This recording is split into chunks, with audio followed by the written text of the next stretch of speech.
Hello, Dinky here to do a review on the game Fallout 3. This game was released on PC, PlayStation 3, and Xbox 360. The version I played was the Xbox 360, so whenever I'm doing this review, that's where all my clips, and that's what I'm referring to whenever I review this game. One of the main disappointments that I've had in this most recent video game console generation is the lack of RPGs. I've really been trying to find RPGs in all these new systems, and I've played a couple games and most of them just aren't really up to par. So I came into Fallout kind of being a little hesitant and wondering whether it's going to be what I'd like, and after playing it, I definitely think that it kind of redeemed the systems of this generation, because the RPG qualities of this game were excellent. It really had a lot of the aspects from the older RPG styles that really make RPGs what we used to like. I wasn't even originally planning on playing Fallout 3. I hadn't played the first two in the series, but my friend said that they were really good, so I decided to pick it up and give it a shot, and I'm definitely glad that I did. It's one of the best games that I've seen in the past couple years. I really like the commentator in this game, so I'm going to show you a small clip that'll kind of explain a little bit of the story of the game, and then after that I'll get into my review.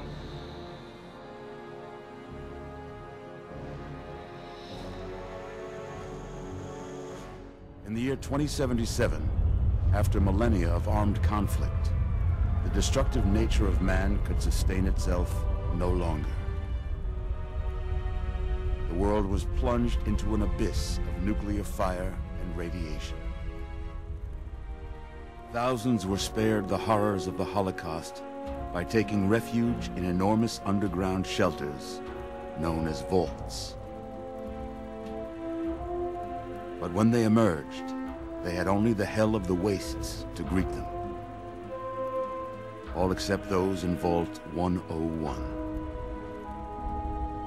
For on that fateful day, when fire rained from the sky, the giant steel door of Vault 101 slid closed and never reopened. One of the strongest aspects of this game is the amount of customization that's available to you. Even from the very beginning of the game, you're being born in the vault, and you have the option of choosing whether you're going to be a boy or a girl.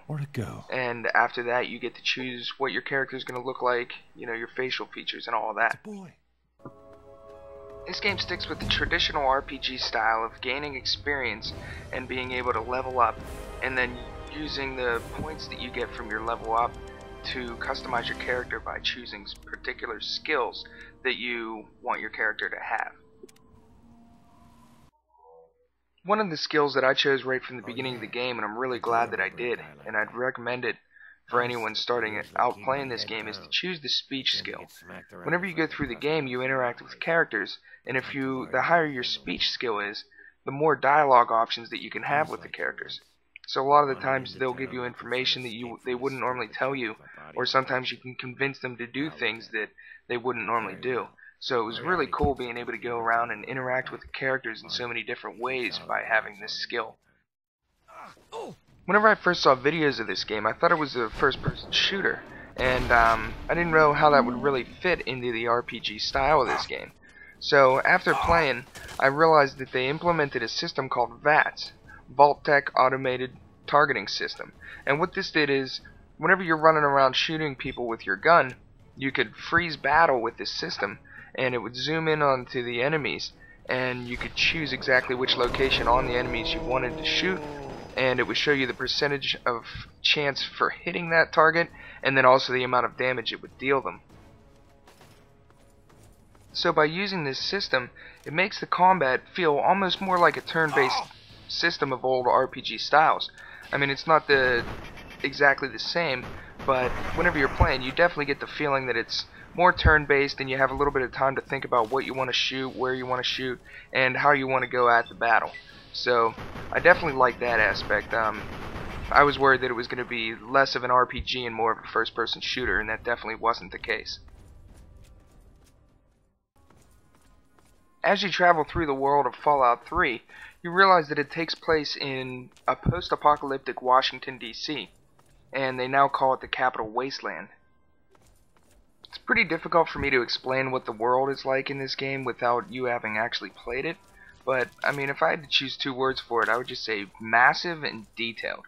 The graphics do a really good job of making the atmosphere and environment real, and it really makes you feel like you're in this world and you can interact with everything around you. It's definitely one of the most impressive worlds that I've seen in a console game in a long time. Since this world is so large, they implemented a system called fast travel, and pretty much once you discover an area, anytime later on in the game that you would like to go there, you can go into your Pip-Boy 3000, which is your inventory item pretty much, and you can fast travel to that location so you don't have to walk everywhere after you've already discovered it. So that's really nice, because the world's so big that you wouldn't be able to run or walk to all of the locations all the time. I think the feature that made this game the most interesting to me and kept me entertained is the karma system. Pretty much, you could go through the whole game and only do good deeds and be a noble character. Or if you wanted to, you could go through every town and practically slaughter all the characters that you run into. And either way is the right way to play. You can't play this game wrong, but it really made you consider which actions you took, which dialogue options you wanted to choose. And sometimes if someone would just get on your nerves, maybe because of their voice or they were just being a jerk towards you, you could just shoot them in the head. Here's an idea. Why don't you go worry about whatever it is you're supposed to be doing and leave me alone? But You must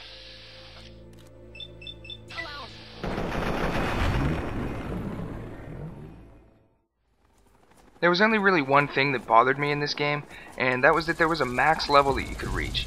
And as I was playing through, once I hit this level, it kind of started to feel like the end of the game because I couldn't get any more levels and I wasn't getting experience anymore. So it kind of made me want to go finish the main quest and actually beat the game. So if they wouldn't have put a cap on the max limit that I could have reached, I would have been able to explore, and I probably would have put in at least another 15 hours, you know, building up my character and going around and experiencing the things that Fallout had to offer. The last thing I wanted to discuss in this review is the replay value for this game. It took me about 40 hours to complete the main quest of the game, and I probably only discovered maybe a third of all the things that were available in this game. So if I wanted to go back and play more, I could definitely experience more of the quest and interact with more of the characters for probably at least another maybe 60 hours.